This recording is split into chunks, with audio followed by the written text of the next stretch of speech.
Üdvözöllek a csatornámon! A boltok polcain biztosan te is találkoztál már a tigris kenyérrel. A nevét a felületén található mintáról kapta, ez lényegében egy máz, ami szépen rásül a tetejére. Ezzel a kis plusszal könnyedén különlegessé varázsolhatjuk a kenyerünket. Ha tetszik, készítsd el te is! Minden kommenttel, lájkkal, megosztással nagy örömöt okozol nekem. Ha továbbiakban is szeretnél értesülni a receptjeimről, kérlek iratkozz fel a csatornámra. Köszönöm!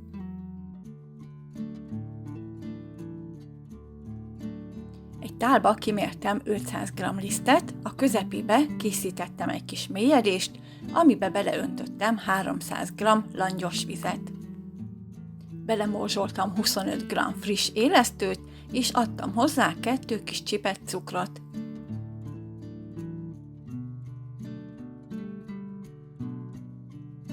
Pár percre félretettem pihenni, hogy az élesztő felfusson benne. Utána hozzáadtam 1 teáskanál sót és 2 evőkanál olajat.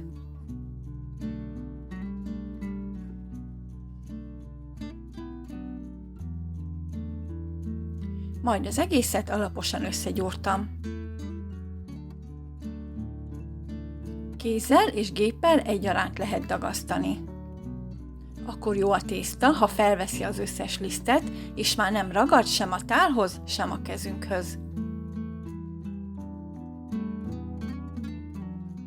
Amikor elkészült, letakartam, és meleg helyen 1 órán át a duplájára kelesztettem. Amikor megkelt a tészta, egy kicsit átgyúrtam és megformáztam.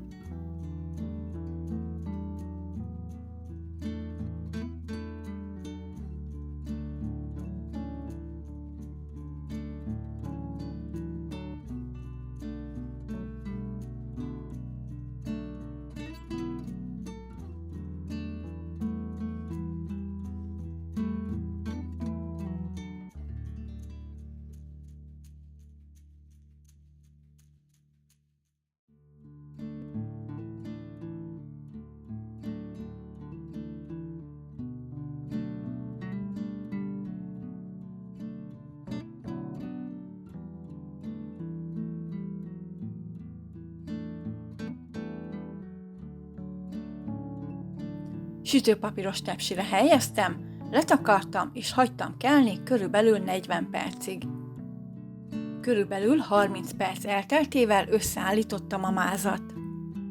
Ehhez kell 90 g rizsliszt, 1 teáskanál só, egy fél evőkanál cukor, 3-4 g friss élesztő,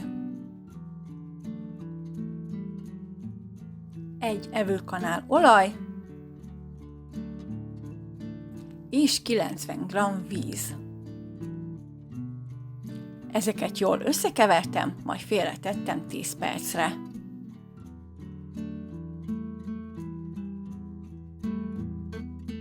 A sütőt bemelegítettem 200 fokra, és mielőtt behelyeztem volna a kenyeret, rákentem a mázat.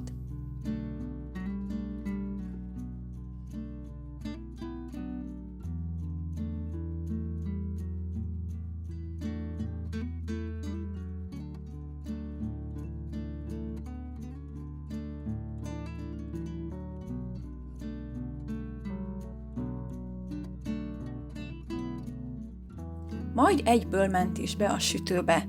200 fokon 45 percig sütöttem.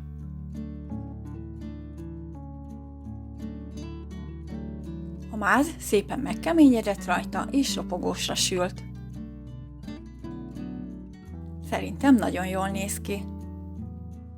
Remélem, te is kedvet kaptál az elkészítéséhez.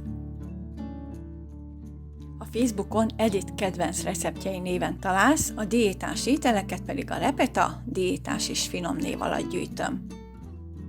Köszönöm, hogy megnézted a videót, legyen szép napod!